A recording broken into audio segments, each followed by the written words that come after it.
Vivimos en un mundo de mezclas.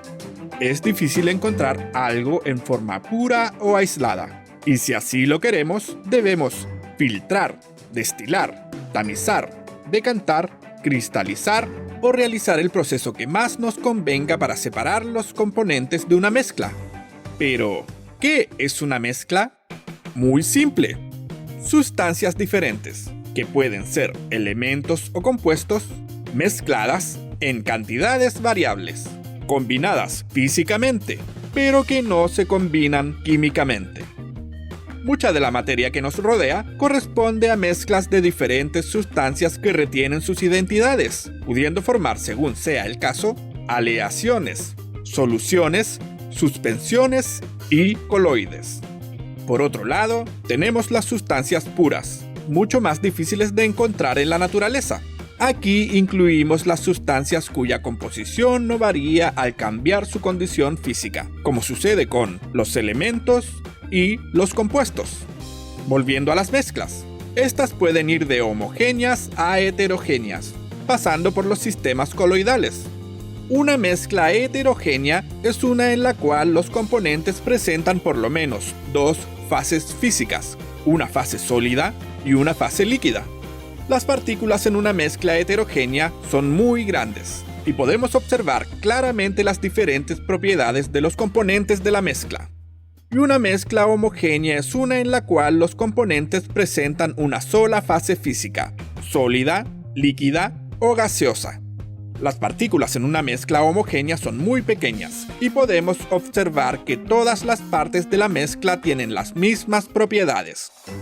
Hoy, precisamente, hablaremos de las mezclas homogéneas conocidas como soluciones o disoluciones químicas, las cuales se componen de un soluto y un disolvente. Las partículas del soluto ocupan posiciones que estaban ocupadas por moléculas del disolvente. Esto sucede en tres etapas. Primero, se produce la separación de las partículas del disolvente. Luego, las partículas del soluto comienzan a disociarse dentro del disolvente. Se puede requerir de un poco de energía para romper las fuerzas de atracción intermoleculares. Finalmente, moléculas de disolvente y de soluto se mezclan, formando la disolución. En otras palabras, el soluto se disuelve uniformemente con el disolvente, lo que se puede acelerar revolviendo con una cuchara o aplicando algún otro tipo de energía, como calor. Las disoluciones se pueden clasificar según distintos criterios, como el estado físico de sus componentes, la proporción de los componentes y la conductividad eléctrica de la disolución. Aprenderás mucho más sobre esto con tu texto de estudio y junto a tu profesor o profesora. Sin embargo, hay un detalle muy importante que debemos acotar sobre las disoluciones. Se trata de la propiedad llamada solubilidad, que es la capacidad de un soluto de disolverse en un disolvente. Suena un poco obvio, pero es un gran detalle, pues no todas las sustancias son solubles en un determinado disolvente, ni todas las sustancias disuelven algún determinado soluto. La regla básica en la cual se basa la solubilidad es lo semejante disuelve lo semejante.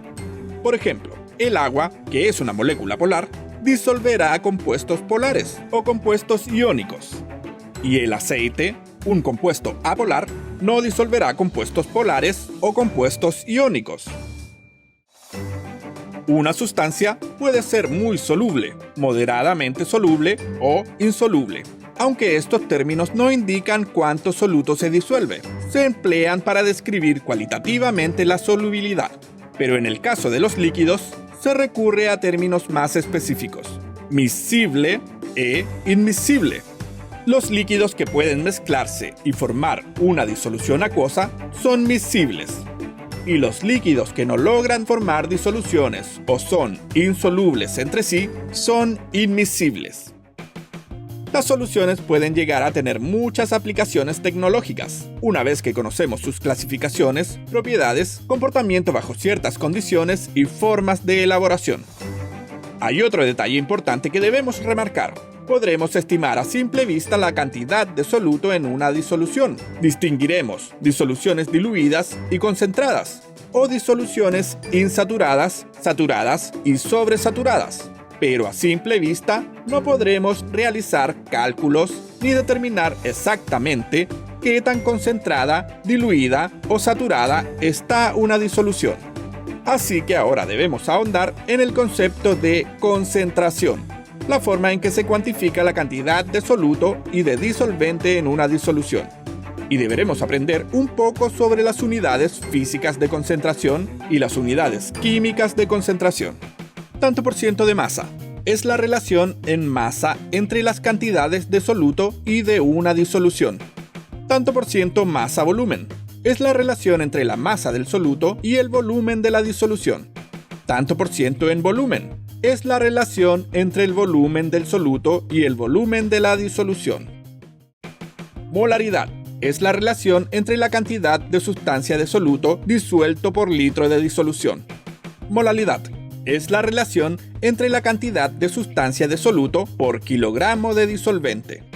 Normalidad es la relación entre el número de equivalentes gramo o equivalentes químicos de soluto presentes en un litro de disolución. Fracción molar es la relación entre el número de moles de componentes y el número de moles total de la disolución. En aquellos casos donde las disoluciones son muy diluidas, se utilizan dos unidades específicas para expresar la concentración: las partes por millón y las partes por billón. Podrán aprender muchísimo más sobre las mezclas y disoluciones con su texto de estudio y junto a su profesor o profesora. Hasta una próxima teleclase. Adiós.